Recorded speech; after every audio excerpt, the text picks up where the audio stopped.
can give you the power to create again. I can make you somebody. We're going to have to start all over again, Winslow, only this time working together instead of against each other.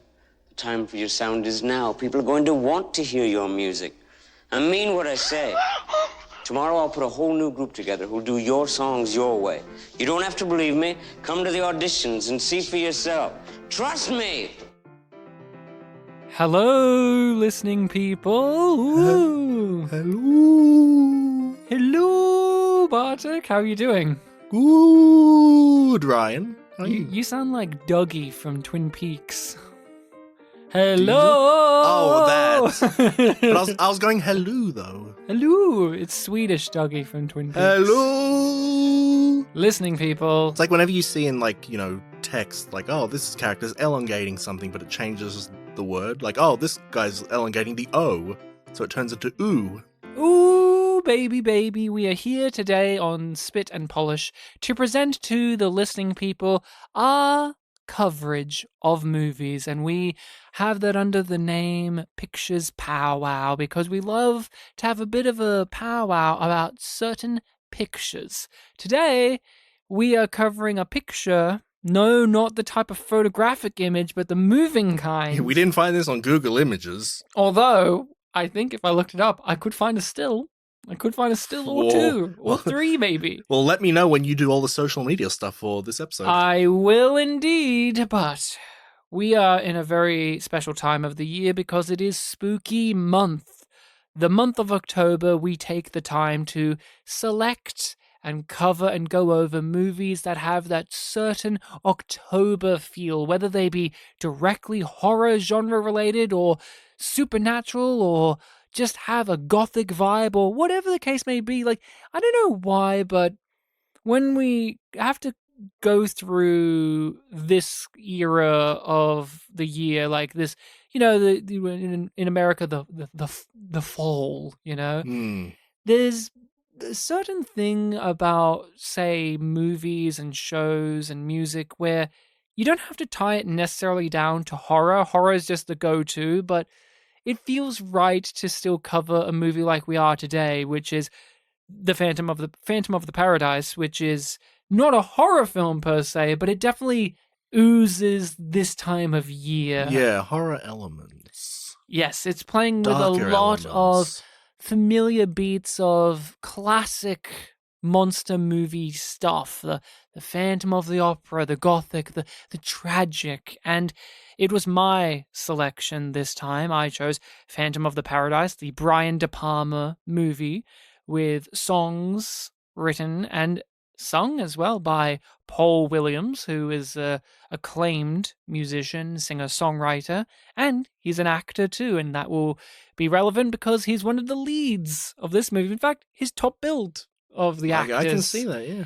And Phantom of the Paradise is a 1970s musical film about how would you describe it to someone, because I'm already tripping up on like how do you place this genre wise, but how would you go about proposing this film to someone else? What, genre wise? Or in general?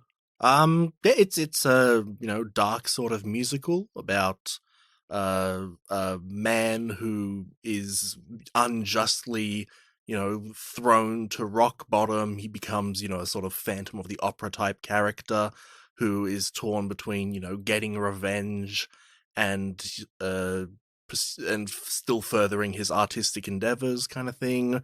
And the villain, who's the antagonist of this guy's life now, is the biggest, music producer ever who seems untouchable.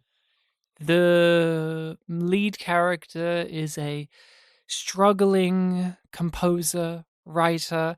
He is, in fact, making an epic about Faust, which is relevant because the film itself is the tale of Faust, done in a very specific way and blending different stories and genre types and really living in the moment, because this is about rock and roll. This is a rock opera. This is the 70s, baby. We're in the here and now of when this film came out, and it's very, very joyous to see how embracing it is of the aesthetics of the time. And it's a time capsule, but also it kind of exists out of time because of these weird sci-fi and supernatural elements that exist and the heightened reality that this film takes place in. This film takes place in a time where 50s style music is throwback. Yes. And this is also something to say. It's a musical, but not in the way that, like, some we've covered recently. It's very much about how the songs and the numbers come in because the characters live in the world of entertainment and music. Like, there's always a specific, oftentimes I should say, there's a specific reason in the universe of the narrative for songs to be happening. It's cabaret again. It's like, it's all diegetic. It's all actually happening. Yeah, but it is also one in which the lyrics, unlike, well, you could say cabaret again, but I think a lot of the songs also exist in this weird way outside of the movie where it's like this character is singing this, but it's also about things that haven't even happened yet in the movie, about how much is it dramatic irony, how much is it like that reality of where musicals live, where like the narrative told through songs and dance and music is kind of separate to the literal narrative of plot, of writing, character. It's very fascinating to say the least. So everyone, please check out The Phantom of the Paradise. It's available out there. I watched it on the Internet Movie Archive. It's available for purchase. It's a Brian De Palma film. And I have to say as well that this is a revisit for me. I've seen this before. I heard about this in my early years of university.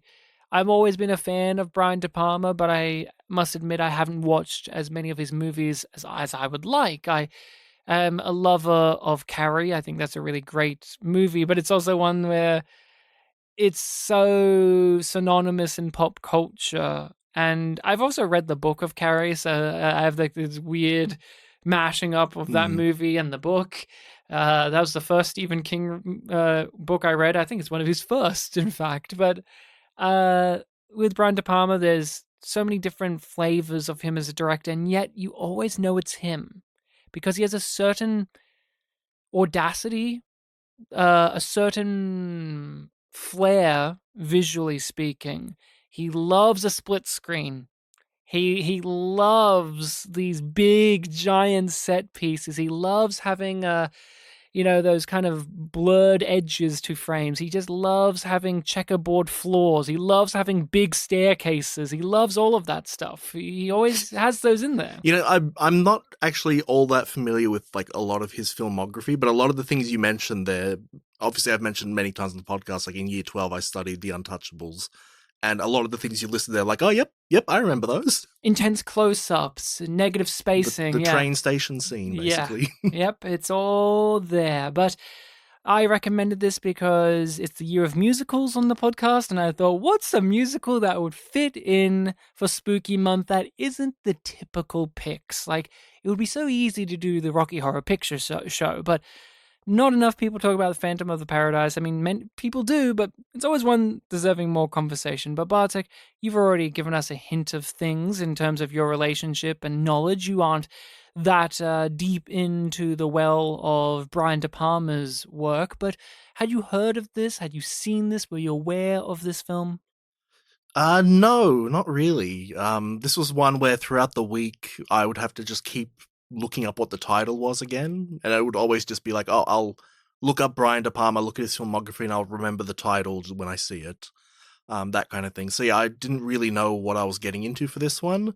In looking it up after watching it, there was trivia about how this is one of those films that, you know, Japan is really a big fan of, and there's a lot of inspiration taken from it, similar to like in Desperado when you had that like rocket launcher pose. Mm-hmm. The design of the Phantom in this has appeared in a couple of things that I've seen or read. Mm-hmm. So it's one of those ones where it's like, okay, yeah, this is definitely it screams cult fandom. What were some of those things that this has appeared in? One of them in some of the Shin Megami Tensei games, there's a demon which is like this snake thing, but its head is basically the Phantom Mask in this. And earlier this year, I read through a bunch of JoJo's Bizarre Adventure, and there was a creature, a stand that evoked the design of the Phantom.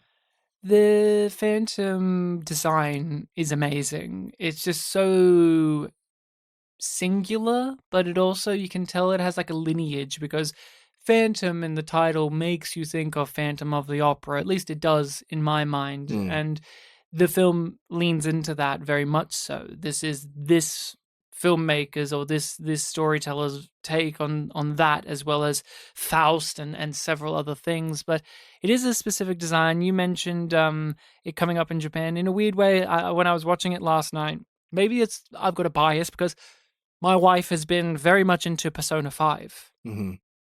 And they have their masks, their thief outfits. And the main character, Joker, has his. And there was just something reminiscent about specifically the cutout around for the eye holes of the Phantom made me think of some of the eye holes or cutouts for some of the characters in Persona 5. Yeah. Well, like I said, Shin Megami Tensei, that's a SMT spin-off, so it's all kind of the connected, same universe. Yeah. But I had a great time rewatching this. I watched this last night after dinner, lights off, had an absolute ball. I am a big lover of films that live in this bizarre world of musicality and not. I'll just give it away right now. My favorite scene is really early. It's really early, and it's when our lead composer man is being offered the deal at the start by Swan's muscle, by his right hand guy. What was his name? Philbin. Where they're talking backstage about I want you to do this, and do you have a song? And they're explaining I don't have a song per se. What I loved about that scene is they're not rhyming. They're not doing lyrics, but every bit of that conversation specifically sounds musical.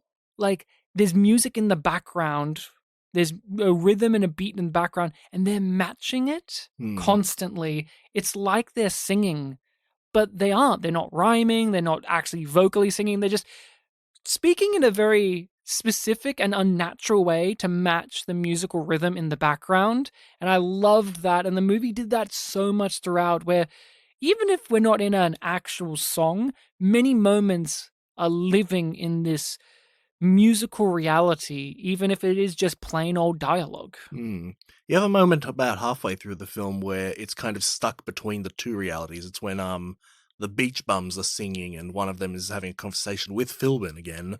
So it's there's dialogue happening that you can kind of hear over this song, but then there's also the ticking of a bomb, which is this awkward metronome that's in the middle of this, kind of cacophony. And the Beach Bums are playing the Juicy Fruits, which is a great name. The Undeads and the Beach Bums are here. And that's during the split screen effect too. Yes, yep. Where we got one side where it's we're focusing on the singer, and you're trying to hear what he's talking about, but then you got the other side where you're also focusing on the other two, and you're trying to focus on what they're talking about, and you kind of give up after a certain point. I guess I'll just have to take this cacophony. I only kind of got it, I think you had a headache or something. Mm-hmm. But what did you think about Phantom of the Paradise? Did you have any inkling of what this could be going in? I know you said you were kind of having to remind yourself of this movie's title and whatnot during the week, but did you have any feelings about it, and how did you react to it overall? My expectation, it's got Phantom in the title, and I've never seen an adaptation of Phantom of the Opera, but I get the general deal about, it's a guy who's got some sort of bad past, and he exists at the entertainment venue and haunts it or something like that. Has a disfigured face. Got the mask. And that does happen to the main character in this, so I kind of got the gist of that character right away. In terms of my feelings for it, I more like it than dislike it, but I had a few issues with it that, in the end I was like, oh, okay. Yes? Yeah. I did like it. I don't quite remember a lot of the songs that well. I had one or two that I liked, but it kind of wasn't as memorable for me. Oh, interesting. The film, I think, is often celebrated for three main reasons. Hmm. The Phantom himself, that when he is the Phantom, like the voice, the teeth, the eye, like the one eye we really get to see, the helmet, the whole get up is just so Fully fully realized. realized. Definitely. Second is the director, Brian De Palma. He's a well-known director. He's made some of the greatest films of all time. This is the same guy who did Scarface. This is the same guy who did The Untouchables, and yet here he is doing this weird cult rock musical thing. And the third is Paul Williams, Yeah. both in front of and behind the camera in terms of the music of the movie, but also his performance as Swan, who is basically Satan, or at least a subject of Satan.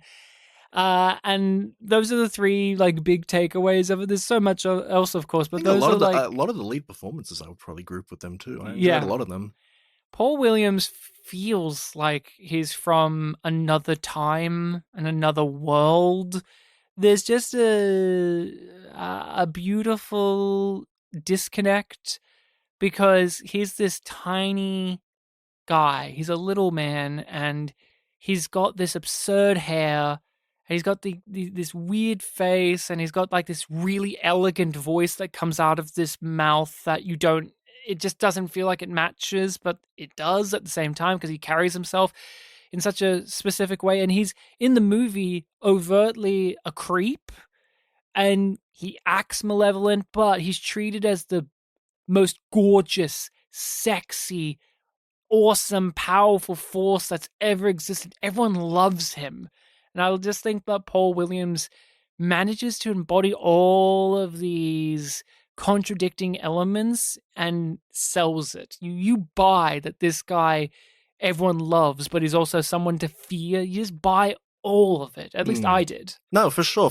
You get a point where, before the halfway point of the movie, he's ruined our main character's life, and he still manages to talk him into, a deal. He's like, yeah, if you don't believe me, come tomorrow to the audition, then you'll see. Yeah, he's very funny because he doesn't care. He's so overtly apathetic. So when he does have moments where we see him care, it means something more because they're often in his private time. We keep cutting back to the scene of him watching through the recordings that his security has caught over the course of the movie. He's sitting in that red room with his black and red shirt, and he's moodily smoking his cigarette, and he's just going through all of these range of emotions as he's discovering information, and how he can manipulate that to his benefit. And then when he's actually interacting with people, he just has this blasé, it's all good.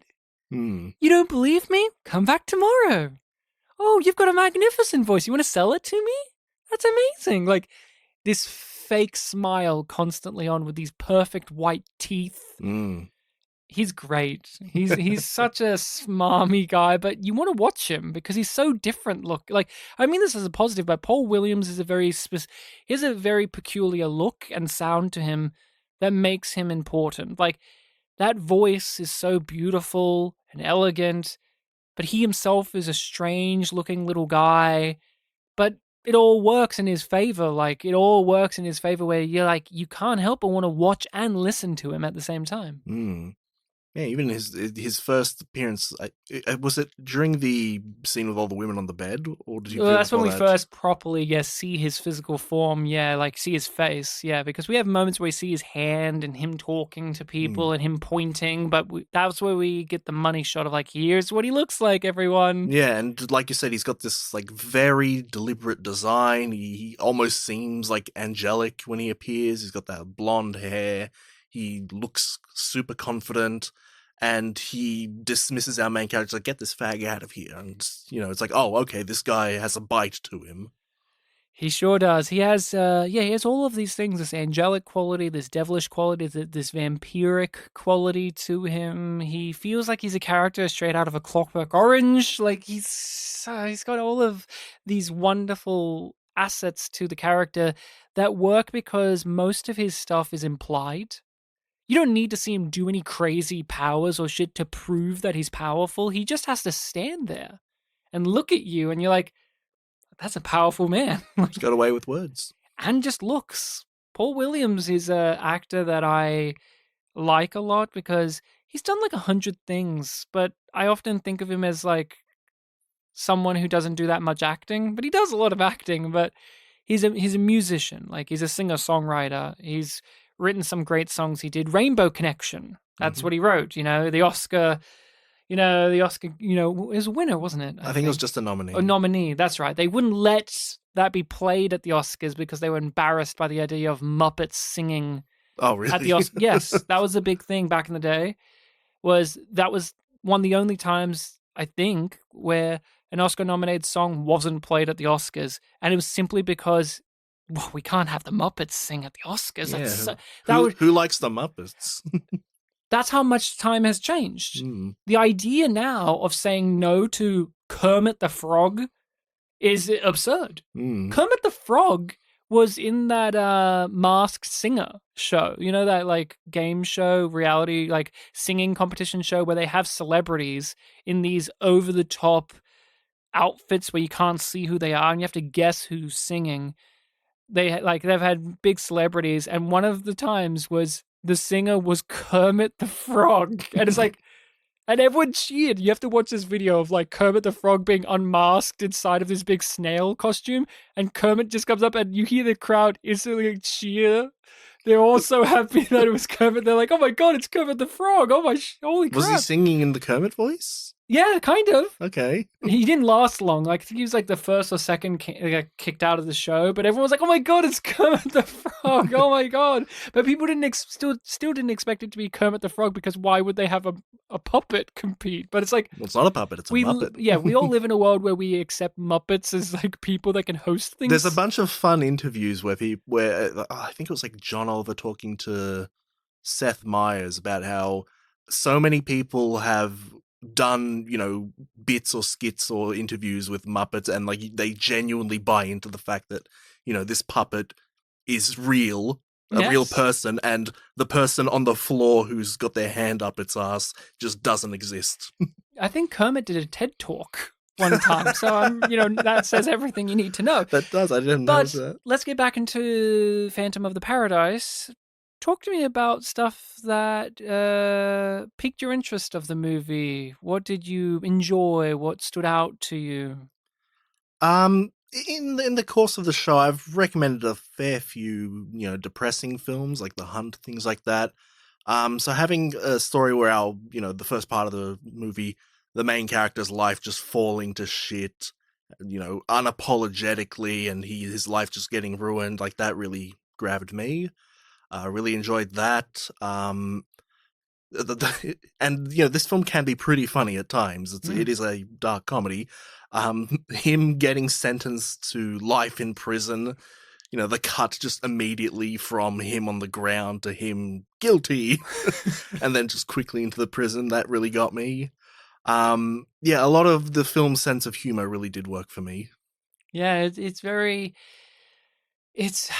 it rides this beautiful line of being extremely cartoony and extremely morose. The bit that I thought you were going to reference was, no, I'm innocent. Oh, you're innocent? Well, everyone, that's interesting. Everyone who's innocent, put your hands up. And they all put their hands up. And then he's like, but I don't want you to take my teeth. Hard cut to now he has metal teeth. And you're like, oh, boy. Oh, jeez. Yeah. I don't know why. But that made me think of Monkey Bone, like with Whoopi Goldberg as the insane judge. Yeah. And Brendan Fraser having to run around in this surreal world of dreams and nightmares and things like that. Yeah, that prison, and even the name, like Sing Sing, apparently it's a real place. Yes. I didn't realize that. Oh, yes, it's been referred to so often in pop culture as well. Yeah, I'll send you to Sing Sing, and you're like, oh, that's not good. A lot of the stuff with Beef was fun. Beef is one of the most popular characters too. People love Beef. I love his voice. He's just got such a prissy little voice. But one of my favorite things about Beef was he figured it out And then he was like, then he got lured back in anyway. Yeah, like, he figured it out. And then he was like, I gotta go. The scene outside where he's trying to leave and Philbin has to, force him back in. Like, he's very level-headed in that for, such a cartoonish character. It's like, he's, for context, for the listening people, our main character has written, this song and it's meant to be sung by this one woman who he wrote it for and who he's been assured will sing it. But our, producer man's like, no, this Beef guy is the next big thing. He will sing it. And so the Phantom ambushes him in the shower, threatens him and says, if you sing this, I will kill you. Get out. And up to this point, this Beef character has been, as Ryan said, like prissy, very cartoonish. But in this scene where he's leaving, he summarizes the whole thing of like, he's going to kill me if I sing this. So I'm out. I'm going home to see my mother. And why is this the case? Well, I think there's probably something more sinister going on. And he basically figures out the plot of the movie. What I think was great about that moment is, I don't know if this is your read, because the humor could just be, well, he's scared, so now he's serious, he's going to leave. But to me, I read it as the Beef that we saw before all of that is the character that this guy plays. And then this shook him so much. He's like, okay, that's over with. I'm me now, and I'm leaving. That's how that's my read of the character, because it's like, he is trying to be like the glam pop star epic, and it's like, I want it this way. Like, he's basically the living embodiment of, I think, I can't remember which musician it is, but like some musician infamously is like, when I perform at a gig, I want them to serve me only green M&Ms backstage or, Skittles or whatever. Like the ultimate diva rock glam star. But then when confronted with this stuff, he's like, okay, fuck that. I'm going to be me. He even has this line of like, a funny line of, I want, these are, drugs. Like, oh yeah, I know it's like real drugs. Yeah. Philbin accuses him of like, oh, you're high right now, and he's like, excuse me, I don't push drugs, I use them. I know what I am, basically. And Philbin like tries to whiff one under him. He's like, excuse me, that's drugs. I want real drugs. That was just a fantastic scene. Yeah, amazing line delivery. Yeah, he's got performer mode, and then he's got like his prissy sassy mode. Yeah. He was a great character. He was very funny. I thought his musical numbers were great because they were both terrible and amazing. Because you could tell this person can be a genuinely good rock guy, but they're trying to make him sing a woman's part, and he's like, I can't do that. And that's another thing that he catches on to. Like, this is clearly written for a woman. Which is amazing. and in those scenes, Mr. Swan's attitude is so blasé, like, no, you'll do it great. Make it your own. Swan keeps trying to find people who will just be stooges to his plan. And Winslow, he just kind of ignores. He just like, I'll ignore it, and then everything happens. Then you get Phoenix, where he successfully woos Phoenix, the female singer that Winslow's after. Like, he tempts her and drugs her and all that stuff and changes her. But then you get Beef, where Beef is like, well, he gets all of these genuinely talented musicians, and he's like, no. And then he gets this one that's like the most overtly maybe not talented. And he's like, yes. And I'm going to use this guy. But then Beef is the one who surprisingly is the most unmalleable one of the people he's trying to manipulate. That was also another good scene. And then Swan just kind of like slowly getting annoyed at the fact that this Beef is the one that he can't twist the arm of as easily. It's very funny. It's very good. I love the set of that scene when we first see Beef, where Swan's in the middle of this giant record table. Oh, so just good. imagining how he got to the middle. How did they lowered him down in a crane? Like, yeah, maybe. I don't know. He just flew in. He just crawled over like a baby. But, I just love the filmmaking. I love just this... they're part of a stable of directors.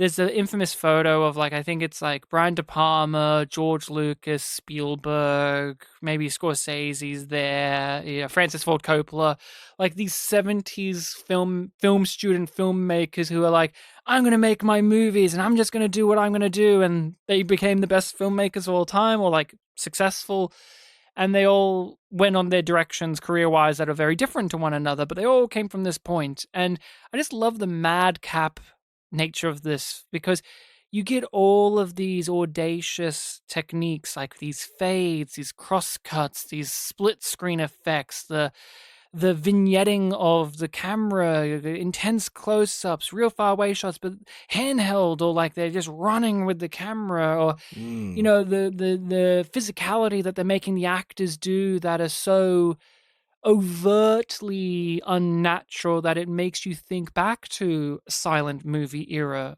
film acting, where Swan or Winslow or Beef are just doing these exaggerated features, or like the way they move their arms and hands, and like the way they even just position themselves, just hold themselves, feel very much of a different era of filmmaking, but it's drenched with the 70s Technicolor glam rock aesthetic, and it just works. Like the opening of the movie is Twilight Zone. It's just this narration that sounds like Rod Serling coming in being like, so you've entered a world in which this is what's happening here, and this is the story of a man who stole it and the man who died. Wasn't it actually Rod Serling? No, I don't think it was, but it had that. Was it? I can't remember. I swear I saw his name in the maybe credits. it was. Maybe it was. I may have blanked on that, but that's the thing. That captures a different era to what this movie was made in. That's the 50s. Twilight Zone, like 50s, 60s. This is the 70s. And you open on a 50s style song. Yeah, like it definitely is a movie that like the filmmaking and just the general feel of it is very much of the time and out of the time. And I just love that. Like, one of my favorite scenes visually, like of just audacious quality, is when Winslow is having his tirade, like he's running around and he goes back to the record company, and like he just runs past the secretary and she like turns around and he's just run through, and then when he's running out he just slams into like the clear door and it just comes off the hinges, like and a House of Cards or something. In front of him, and he just keeps running, and he somehow takes down the two guards too. And in a regular, like in a more proper film, they would have done another take. They would have been, oh no, the door came off, like he hit the door, it came off, and it's clearly like a see-through plastic door. Oh well, no, in this movie they probably didn't have time to do another take of that. I thought it was deliberate. Or maybe it is deliberate, but it has like a rough around the edges quality. That's what I'm talking about. I guess, there's rough and tumble it's quality. It's not elegant. I guess, because you assumed it was glass and it was clearly like plastic or something. Compare this to The Untouchables. The Untouchables would never have a moment like that. The Untouchables is very high-end and pristine. It's still schlocky in its own ways, but like they would not have this kind of film student-y feel to it in a weird way, where like this isn't full film student-y, but what I mean, like it has a certain lower budget tactile I remember Untouchables sense. being more grounded. I mean, it is based on sort of biopic. But then you have the train station scene with the baby down that. There's your grounded for you. We had so many media lessons dedicated to that one scene. It's the iconic scene. It is. Or Capone's right-hand man that always wears white. I used to know his name like the back of my hand. And he was a real dude too, who did not die. Yeah. In the way, or at least in the way that movie did. And you're right, it was Rod Serling doing the narration at the start. And again, hiring him brings it all together. But what are some other things you want to discuss about the movie? You liked its humor. You liked some of those characters that it had. Yeah. We've already said it, but that design of the Phantom's really good. Yeah, it uses what happened to the character as well as the stuff that he stole. Like you have the metallic teeth. You can see bits of like the scarring on his face from the record pushing machine. Record press, that's it. And the outfit he steals, and it plays into like this weird bird motif that the film has, where it's Swan and the Phoenix. Phoenix, and the record company is like a dead bird. Yep. There's Things a lot like of that. bird motifs, which came about just cause. Swan was going to have a different name, and then they're like, no, we should keep up this bird thing we've got going on. Yeah, but then instead of chicken, you have beef. Exactly. It's very, very cool. Very cool. But Very outsider. Beef is funnier. Beef's a funny name for a guy. This is Beef, and he just does like that very, weird smile. Very like masculine name. for a very effeminate man. Yeah. Yeah, and like you said, it gets very theatrical and larger than life at so many points. How did you feel about the undercurrent of melancholy? Because this is a tragedy. Like Phantom of the Opera, where our main character is doomed. And you mentioned it, but Paul Williams, his performance and the way he talks and does things, he convinces you of like why our main character would still keep falling for this character, like for this obvious bad man's tricks. But how did you feel about the tragic elements or the melancholy elements of this film? Like, Winslow no longer has a voice after a certain point. It's something that Swan has to figure out how to make, even. Like, I've given you a voice. It's not perfect, but you have something. It really gets highlighted once Winslow gets arrested. Because I think, didn't the cops even say, like, oh, you're outside Swan's studio? Like, well, what could you be doing here? And getting sentenced to life and, juxtaposing him at rock bottom with Swan just continuing his career. It just, says everything. The name Death Records, it's, very kind of powerful name. And how just untouchable Swan feels. Like, when you get scenes that are just dedicated to him doing something alone, it's almost like, oh my God, I'm seeing something that no person living in this film would ever see. Just him, like, in his room watching, a recording. He's got eyes on everything. He's always watching. That's the women in the bed say, like, he's watching, he likes when we make out. Oh, he's into that? Of course he is. He just opens the mirror door. It's like, hello, it's me, Swan. It's very, for a person that was built up as mysterious, the way that they actually introduce him is very mundane in a weird way, but also it's absurd because of the situation.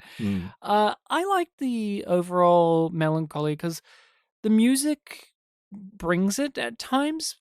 For the most part, the music is very groovy and fun and jaunty and 70s, but you get like just the score and some of those songs just have a certain impending doom and dread to it all. The lyrics especially bring that into focus as well with some of these songs. And I just think that Winslow, the performance from him, both as the Phantom and Winslow, is so likable, and that makes it sadder when he becomes the Phantom and he's going to go around killing people and being a monster. It's like you can tell, like, the character's like, well, I have to be a monster. Like, this is what I have become. Like, the scene in which he's on the glass rooftop looking down at Swan with Phoenix in the bed, and Swan's just like laughing and just having a good time and pressing the record button to record this. You feel so bad, and it's all you're seeing is the eye from the Phantom. Like, that's the thing that stands out, is his eye in this get up that just removes his personhood. All you just have is this one his eye. Left eye, yeah. And it's so emotive. Which at the beginning of the movie, Winslow, he has like these thick glasses, these thick, big, nerdy glasses that make his eyes seem really like odd because they're magnified and small and big depending the angle. It is very hard to connect to him on that level. But then when you remove the glasses and you remove his face and you just have an eye, man, I felt so bad. I felt so much for him. Like, when he decides to kill himself, he stabs himself in the heart, it did feel like a genuine and honest culmination of that character. But you're like, well, they can't end the movie like that. And the movie's like, no, we can't end it like that. Paul Williams is like, you signed a contract, my boy. I'm under contract too. Yeah, the slow realization that, that this world, slow, it happens early in the film, but like the realization that it's such a dystopian world where Swan's kind of on top, all happens kind of in that early section where he's getting imprisoned and he's in prison. And when you have the scene where, he's at the, conveyor belt working, over that scene, they're playing like a radio commercial for, Swan's upcoming, Paradise opening show. And there's a line in there that's like the guy doing the read in the ads, like, oh, and kids look forward to this thing, and just the acknowledgement of like, oh, this is a world, where children exist, where regular people exist, and you get so many shots of regular people, and then, just on the other side of the wall of this one building, all this dark stuff is happening. It's commercial and safe and sanitized for the general masses. Winslow's affronted by the idea that this band will cover his moody songs because they're so corporate and so clinical and safe and they're pushed. mundane. They're pushed so hard in that first half of the film, and then the last mention of them is like, oh, they're old. I'm done with them. I loved the stuff with Swan when he reveals, like, I'm under contract too. And you're like, oh, how much does this keep going? Like, oh, like, you think you can get a loophole? Because he shows him the contract. It's like, only once I'm gone. And he's like, you think you can figure out a loophole? Go ahead, my boy. And then Phantom just tries to kill him because that's what you would expect.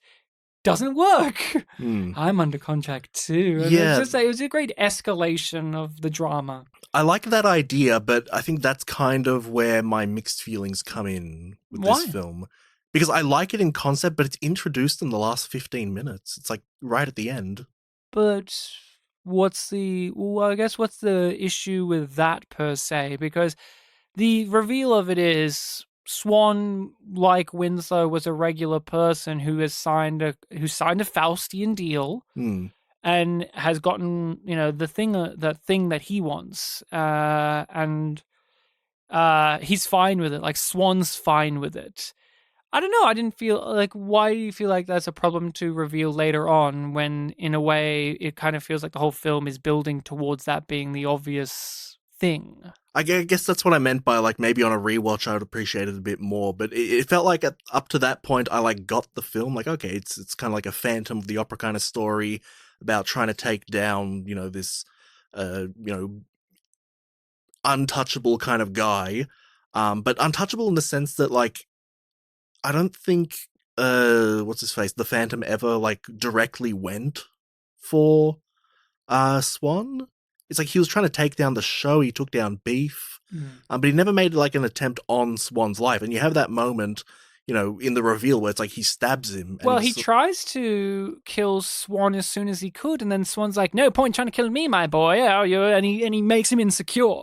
That's how they get the sign. Yeah, he grabs him by the throat and he's going to stab him in the neck. Like, that's why the first time he actually gets to physically be in the room with Swan, he's like, "I will kill you." And Swan diffuses him and gaslights him and uses his amazing power of persuasion. No, yeah, and that's completely fine. But I think like an actual attempt on his life where, he miraculously, supernaturally survives, coming a bit earlier in the film, might have built the mystique up a bit more. What we have in the end is it all just kind of being thrown at you at once. See, I thought you were going to come at it with, the thing that surprises me was, because again, they brought up Faust, and he does make the Phantom / Winslow sign a contract. And it's like, oh, well, he's the devil.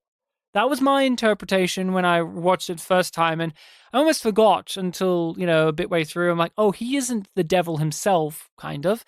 He's someone who signed a deal with the devil and, kind of mixed together. But see, the supernatural thing, I didn't need them to show it, because for the majority of the film, I assume he is the devil. In fact, it's kind of a twist to me at the end that he isn't the devil himself. He's just another person. I guess for me, who has signed a deal with the what could be the actual devil, who is a reflection of him. I guess just for me, because I wasn't seeing supernatural coming, it's like in the last 15 minutes, suddenly you have supernatural, and it just kind of... Interesting. It felt like... Like I said, I felt like I got the film up to that point, and then all of a sudden it twisted, and then you get the explanation in the tape of like, oh, this is what happened, and the only way to defeat me is to burn the tape. And because we're at the end of the film, like, he's got the tape in front of him, yeah. So it's like, oh, it's getting resolved as soon as it's being revealed. I guess I thought the supernatural stuff was woven in well enough where, again, like, obviously it hinges on what the musical is about, which is Faust, and that we are playing out Faust, but it's also we are playing out Phantom of the Opera as well, which is not a supernatural story. At least most interpretations aren't. It's just a tragic Gothic story, from my recollections. But, Faust, a guy who signs away his soul so that he can become the best of the things. And when this movie's like, I need you to sign on this, and, blood, all of that, I'm like, yeah, okay, he's the devil. And, not always in these devil stories do I need, like, Elizabeth Hurley to click her fingers to show us that she has magic powers. Like, I'm like, okay, they're the devil. But I thought it was other little things like the fact that he hasn't aged. People mention that occasionally. Like, he looks great. Like, he's always looked like this. And there's a woman from Swan's Past that has a locket with the picture of them. You could be his grandmother. Yeah, and he hasn't changed a bit. And like, oh, okay, so there's like these little interesting things. Or the fact that he does have like he has this weird relationship with sound. He has this weird relationship with music and sound in which Swan both has this ability of coming across like he has no understanding of how the music industry works and a supreme understanding of how it works. Like, when he encounters the Phantom and he's trying to sing and he has no voice, and then he figures out a way of like, yes, this, and it just comes to him and it's like, I've now given you a voice, and it feels very Frankenstein-esque, like, I've created my being. But yeah, I guess it didn't throw me, but maybe that's something on a rewatch it may change for you, or maybe it'll still be a problem because... Yeah, I don't know. I guess it just seemed it just seemed like such a glaring thing to me that like I must have missed something. Right. Yeah. See, for me, I think it comes back to the filmmaking. The way that he's always presented and always shot feels so otherworldly and demonic, and just something's off about him in a way that is very, very, very, very beyond our capabilities. It's not like Stephen Yeun in Burning, where every time you meet him, there's something off about him, but it feels like in a, much more natural way. While in this, it's like... I agree, but I just feel like there needed to be something earlier in the film that like just could not be explained rationally for me to kind of, believe into it a bit more. Like, he could talk his way out of things, and I completely buy that. But it that's believable to me. Interesting. Yeah, for me, they had the building blocks there well enough, and I understood kind of like the two storylines of like the source material that the musical is going for and how that's mirroring what is actually going on with our guy. For me, the twist is he isn't Satan. Like, that's the twist. Like, that's the interesting twist of it. Is like, oh, he's just another person who signed a contract. Oh, interesting. Oh, that's cool. I did love his reasonings for signing the contract of like, he was just going to kill himself because, well, I can't improve upon this perfection. And it's just Paul, I'm sorry, not to say that Paul Williams is not an attractive man, but he's a very peculiar looking man. And so when you had him leaning into the camera with this almost fish-eyed lens and he's smiling and he's like talking about his perfect, beautiful face. He's very matter of fact, like, I want to be young forever and I'm not going to be, so I may as well just finish it now. I'm so beautiful. And yet he never feels young. Paul Williams never feels young in this movie, but the movie's saying like, he's this young and magnificent being. And like, he never, but that's a compliment though. Like he carries this like a vampire does, like this sense of like, I've been around for a very long time and I have age behind me, yet I have youthful features. But is there anything else you want to go over with Phantom of the Paradise? Like I said, I don't really remember a lot of the songs too well, but the ones that I remember liking the most were the first one by the Juicy Fruits and the one by the Undeads just before Beef dies. Oh, I remember enjoying those two quite a bit. I like the end one. That plays over the credits at the end and Phantom playing. I like that. I think that's very nice. I like the one where it's a Phantom getting his voice and it's being played over the speakers and I know this is more of just circumstantial, but like Paul Williams is the person who sings for the Phantom. Hmm. That's I don't think like it's not in the movie like, oh, there's a fun thing about like, you know, he's all about taking their voices and then he's the one that sings, but that's just Paul Williams is a really good singer and the guy who plays Winslow isn't a singer, so it's like, let's get the guy who in our production can sing Hmm. and we'll get him to do it. But if you know, you know. Like if you go back, you can tell that's Paul Williams singing. Economic filmmaking. It's economic filmmaking, and you can't go wrong with getting Paul Williams to belt out a tune. He's just got such a beautiful voice. So Yeah. might as well use him. Yeah. I was also looking up the guys that played the Juicy Fruits, Beach Bums, Undeads, and one of them has been in like 5 things that we've reviewed. Oh, interesting. So, and most of them were on Unappreciated Masterpieces too. He's in like Guess Who, Mm-hmm. a couple of other things like that. As himself or as an actual actor? Because As actors, yeah, as Interesting. characters, like Oh. bit parts, additional voices, and like Chicken Little stuff like that. Oh, nice. I want to talk about the end. How did you feel about the end of the film? Like that they die, main Phantom dies. The Phoenix kind of doesn't have a voice properly. That was an interesting thing that happened. And Swan also is revealed to be this ghoulish monster. No, yeah, it felt completely appropriate. It's they were at the whims of the contract. The devil won. The devil won, yeah. And it works though, because tragic sad endings can be a tough pill to swallow, especially in a film where our main character never caught a break. Mm.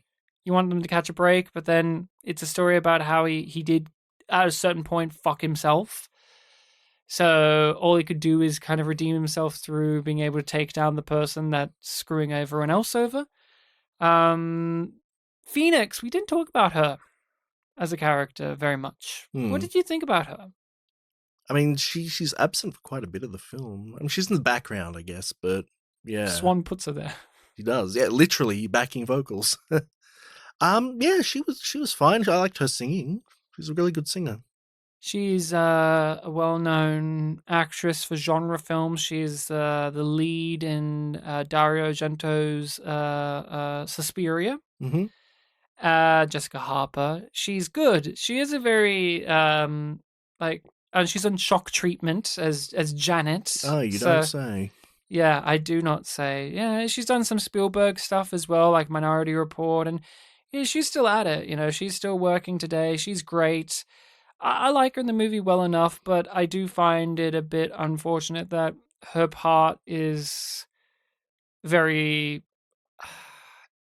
There's just not much to do. She's the girl that the main character decides loves because they talked one time. And like, I don't know, is that it was a mixed motivation for him, because at that point he wanted to find out like, oh, what's the deal with literally the deal that I made with Philbin about like, oh, I'm gonna sell you the song, are we gonna do it? And he goes to the audition to confront them about it, and he meets this girl, and it's like, oh yeah, you should do well in the audition. And it's this weird thing of like, I want my due diligence of my due recompense for this deal, but I also want you to do well. And then when she gets brought back up, it's like, oh, I want revenge, but I also want her to do well, kind of thing. And it's just kind of like a mixing of things. And then she screws up and she gets fucked over in the end, but she's not much of a character on her own. So the most we get is throughout the film, she's not willing to compromise herself. But then in the end, she is, because of the seduction of it all, the power, the lust, the fame. Yeah, and I appreciated it for, the, on paper tragedy of things, but I do wish that, yeah, she was a bit more fleshed out to make that really, mean a bit more. Yes. And that is Phantom of the Paradise. This works really well for this time of year. Mm-hmm. It's got an aesthetic, it's got a vibe. It's just one of those things in which you put it on and you're going to have just a good October time. It's although it's very colorful, it's also very drowned in shadows and black. Like when I think of so many of the scenes, I just think of in the frame, there's going to be some black void of something there. Like in the moment where Swan is selecting who will be his next star, and he's in the middle of that table that's like a record or whatever, and it's just black background. But there's this weird moment where every once in a while, when the camera pans around, there's someone in the distance like walking around, like, and I found that like an interesting filming choice of like, there's this black background, but there's someone just kind of like walking around, like writing down stuff for Swan. I just find it cool. So far for Spooky Month, we've had one film that lives in the daytime and one that lives in nighttime. Did you appreciate that Swan was going to like screw over Phoenix, but he had to get Philbin to dress as like the Pope or an Archbishop or whatever it was? Yeah, that's right. I laughed. That was so fun when they cut to them in the stairwell having a conversation, and I'm like, "Who's this Pope? Oh, it's Philbin. Oh, yes, of course." Like, I had a great laugh. He dies. He just gets shot in the head. Just very brutal. But I enjoyed Philbin as well in this film. I thought he'd be your favorite. I do. I liked him a lot. This film would be great to watch with Tommy.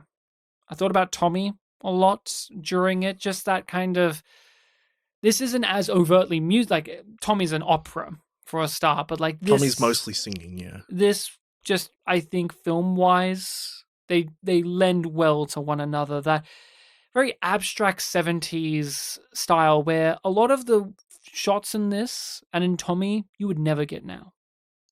Or you wouldn't get it in the same way it's presented here. I don't think. Like the split screen stuff today would be considered like, ooh, what a gaudy little move on the film. But in here, it's done genuinely. It's like done sincerely. Like Brian De Palma just loves doing that stuff. I feel like a lot of the things here visually, as well as in Tommy, you just don't get all the time. Like as much now. Some of the absurdist elements in Tommy I could see matching. Like the beginning parts of this film when, he's getting sent to prison and like the cousin in Tommy, both this kind of like manic sort of energy. Yeah, I was thinking of that shot in Tommy during like the Uncle Ernie and Cousin Kevin and all of that, where Tommy's looking in the mirror, he's holding the soccer ball, and each time they cut back to that, he's in the mirror, there's like a different like version of, like there's a different version of him in a certain color, like blue, yellow, green. And then by the end of like those three songs, he's looking in the mirror and all three of them are standing next to each other in the same pose. And it looks like this weird kind of rainbow effect. I'm like, this movie would have loved to have done that. This is one of those, that movie would have loved to have done this. But yes, next episode, we are going to be covering a movie that was recommended by the listening people. That's how the cycle goes. I don't know if we explained it this episode, but we have a cycle of recommendations: Bartek, me, then the listening people. We just did a you, Ryan. So and we didn't get too many horror movie or spooky movie month recommendations outside of two people who gave us like 50 of them. I think Stefan alone gave us. Amanda gave a lot too. Like in the list, it's Amanda and Stefan, and then Stefan. I think this is an Amanda and Stefan pick, but correct me if I'm wrong later. But this is a more modern movie. I thought we should go to a more modern all of their movie picks were modern. They were. There's only modern. One that was like 8 years ago, and I didn't choose that because it's a Christmas horror film. And I'm like, well, we could do that. It's the one, but I'm choosing The Menu. Oh yeah, I know about that film. I saw that in the cinema. That's the Eat the Rich one, right? It's one of those, yes. Yeah. Ralph Fiennes as a crazy chef. Haven't seen him in a while. Anya Taylor-Joy as the lead actress. John Leguizamo is here too in the movie. Oh, I haven't seen him in a while either. I love John Leguizamo. I think he's a great actor, but we'll talk about that next time. The Menu. Everyone make sure to watch The Menu. It's out there. It's available for us in Australia. It's on Disney Plus, which is because I guess it was a Fox movie at one point. Okay. I don't know. Like, I can't remember, but it's on Disney Plus for us down here. Isn't it funny there, though, that at least for us, because in Australia, distribution-wise, we get a lot of things on certain services because other streaming sites just don't exist here. Like Hulu doesn't exist here and this or that. So they kind of get pulled into certain ones. Like we get a bunch of stuff on Disney Plus that probably exist on all of these separate services in the US. Yeah. But it's still funny that we chuckle at the idea that Disney Plus will have these really scary or really mature adult movies, but then you have to remember, oh, right, they own Fox too. Right, like the whole entire time they've always had like not just pure clean content. They have like fucked up shit on there. Like I saw a movie earlier this year, Kinds of Kindness, which has like a gangbang scene in it, and it's on Disney Plus. I can watch it right now. Yeah, it's very funny. It's been a couple of years since they bought Fox, but it's still kind of sinking in sometimes. How long has it been? I feel like it's been like nearly a decade. It's been a while. It's not been a decade. It's only been a couple of years, hasn't it? It was before the pandemic, right? And that was like 5 years ago. I swear it's been a while. Like them purchasing it and then them now having it, I feel like that's been a long process. I feel like we've just accepted, like I feel like there's always this thing of like, surely it wasn't that long ago. I swear it's been a good chunk of time. But announced 2017, completed in 2019. Yeah. So 2017 was when we knew it was going to happen. Okay, so that's 7 years. So, yeah. okay. Yeah. Kind of in the middle of what we were saying. Yeah. Couple of years and a decade. But that is it, everyone. If you want to check out our stuff, we are on social medias, Facebook and Twitter. You can email us directly if you want to let us know your thoughts and opinions on things or recommend a film to us. We have a list of recommendations and we always would love more to add to it. So you can hit us up over at... The email is spitandpolished@gmail.com. It's a past tense polish. That's it. It's all in the description of this episode for your convenience, as well as other podcasting sites that may be better for you. I don't know, maybe... Yeah, we're on a lot of them. Maybe you Googled podcast and you hit one up and you're like, I don't like this Spotify. Spotify's CEO funds weapons projects and I don't like that. Maybe you want to hit us up our on podcast YouTube. is a weapon. Technically, we help fund weaponry, yeah. If we're on Spotify, that's a whole separate conversation. That's true, though. Did you know that? That the CEO of Spotify... Who are they friends with? Uses his money to fund weapons projects. Isn't that great? Just like for everyone or for a specific organization? Oh, I can't remember what but the thing is he helps fund the war machines. So there you go. We've done War Machine on the podcast. Our episode on War Machine funded war machines. Our episode on The Beast also funded war machines. Our episode on Lemonade Joe also funded the war effort. And who recommended War Machine? Julio. And he has a podcast too. Are they on Spotify? Yes. Whoa. Is Julio the CEO of Spotify? I've never seen them in the same room. Is Julio a war machine? There you go. Julio, email us and let us know.